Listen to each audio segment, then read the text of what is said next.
బరలక్క alias Sirisha, ఇప్పటికైనా నువ్వు మారాలమ్మా. ఎందుకు అంటే ఎమ్మెల్యేగా ఓడిపోయిన తర్వాత కూడా నేను ఎంపీగా పోటీ చేస్తా అని అంటున్నావు తప్పితే, నా నియోజకవర్గ ప్రజల్లోకి వెళ్ళి నేను వాళ్ళ సమస్యల మీద పోరాడి నా నియోజకవర్గంలో ప్రతి ఊళ్ళో వాళ్ళ మనసులో నేను ప్రేమను సంపాదించుకుంటా.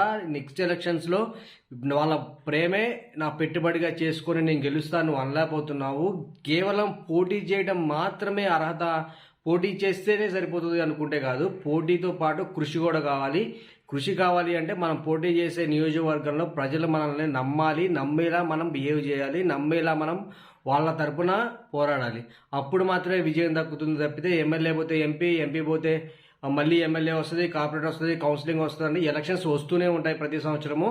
ఎలక్షన్స్లో పోటీ చేయడం కాదు, ప్రజలలో పోరాడి వాళ్ళ తరపున పోటీ చేస్తేనే గెలుపనేది దక్కుతుంది. ప్రజల ప్రేమ గెలవడానికి ఎంతో అవసరం.